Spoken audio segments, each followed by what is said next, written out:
Hello students, welcome to easy maths for JEE. I am Ujjwal Kaushik, your friend. जो भी students IIT JEE की preparation कर रहे हैं उनके लिए हमारा चैनल बहुत यूजफुल है।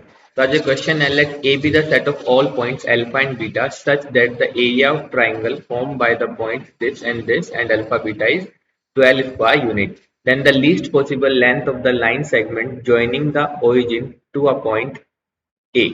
ओके, तो चलो यहाँ पे हमारे लिए सबसे ज्यादा इंपॉर्टेंट जो है, सबसे पहले हम देखते हैं अपने क्वेश्चन को कि यहाँ पे हमें एक ट्राइंगल गिवन है। फाइन, ये हमें एक ट्राइंगल गिवन है और यहाँ से हमें जो वर्टिस ए दी है, चलो इसको हम वर्टिस ए मान लेते हैं। ये हमें दी है अल्फा बीटा, और जो दूसरी वर्टिस है बी उसको मान लेते हैं हम 5 6, और जो वर्टिस सी है दैट इज 3 2। ठीक है, अब हमें अल्फा बीटा इस तरह से दिया है कि जो इस एरिया का ट्राइंगल हो ना वो हमेशा 12 आए। ठीक है, तो इसी को क्वेश्चन को वो दूसरे तरीके से पूछ सकता था कि locus of the straight line बताओ जिसके लिए अल्फा बीटा ऐसे सेटिस्फाई करें कि ये जो ट्राइंगल का एरिया है वो हमेशा कितना बन के आए, 12 बन के आए। ठीक है, तो अब यहाँ से सबसे पहले अगर हम, एक फॉर्मूला होता है कि अगर हमें तीन वर्टिसेस गिवन है x1 y1 x2 y2 x3 y3, जो वर्टिस हैं ए बी सी, तो जो एरिया ऑफ ट्राइंगल होता है, एरिया ऑफ ट्राइंगल एबीसी जो होता है that is 1/2 x1 y1 1 x2 y2 1 x3 y3 1 का मॉडुलस। मॉडुलस किस लिए? क्योंकि एरिया हमेशा पॉजिटिव होता है। फाइन, एरिया हमेशा पॉजिटिव होता है। तो अब यहां से मैं अगर इसका एरिया निकालता हूं, एरिया ऑफ ट्राइंगल एबीसी अगर मैं निकालता हूं, दिस इज इक्वल टू 1/2।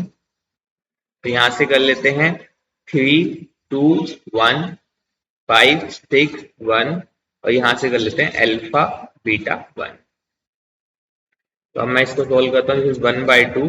अब एरिया ऑफ ट्राइंगल मुझे कितना दिया है, इधर पे मुझे दिया हुआ है 12। ठीक है, तो 1/2 को भी मैं इधर ही मल्टीप्लाई कर देता हूँ। चलो अगली लाइन में कर देंगे। तो दिस इज, अब मैं 3 के कॉरेस्पॉन्डिंग अगर इसको एक्सपेंड करता हूँ, यहाँ पे आया 3, तो यहाँ से कैंसिल, ये बचा यहाँ से 6 माइनस बीटा, फिर -2, यहाँ से बचा 5 माइनस अल्फा, है ना, 5 माइनस अल्फा, फिर +1, यहाँ से बचा 5 बीटा माइनस 6 अल्फा। ठीक है, यहाँ से जो मेरा कंडीशन बनी वो ये कंडीशन बनी। ठीक है, अब देखो इसी को आगे मैं सोल्व करता हूँ, तो 2 को मैं उधर भेज दूंगा, ये हो जाएगा 24 इज इक्वल टू मॉडुलस। तो इसके अंदर मल्टीप्लाई करते हैं तो 18 minus 3 beta minus 10 plus 2 alpha plus 5 beta minus 6 alpha. ठीक है, यहाँ से ये आ गया 24 इज इक्वल टू, देखो 3 बीटा और प्लस का 5 बीटा, तो यहाँ पे बच गया 2 बीटा। यहाँ पे क्या बच गया, 2 बीटा। अब उसके बाद यहाँ से फिर बच गया +2 अल्फा माइनस 6 अल्फा, तो यहाँ से बच गया माइनस का 4 अल्फा, और यहाँ से बच गया 18 माइनस 10, तो यानी कि प्लस का 8। ये बच गया मेरे पास।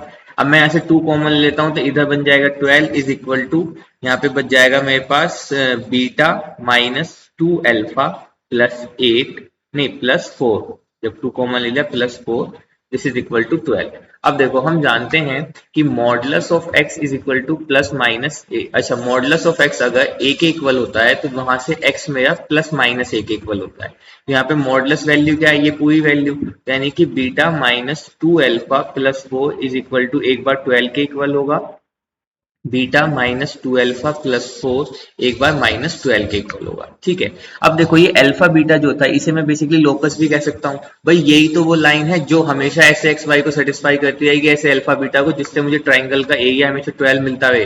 तो मैं इसे यहाँ से एक्स वाई से रिप्लेस कर सकता हूँ। तो यहाँ से हो जाएगा ये y minus 2x is equal to 4, इधर जाके कितना हो जाएगा 8, और इधर से मेरे पास आ जाएगा y minus 2x is equal to minus 16। ठीक है, तो यहां से मेरे पास आ गया y minus 2x is equal to -8 और y minus 2x is equal to 16। अब ये वो दो स्ट्रेट लाइन आ गई जिनकी बात क्वेश्चन में की गई थी। तो अब मुझे क्या निकालना था, least possible length of line segment joining the origin to a point A.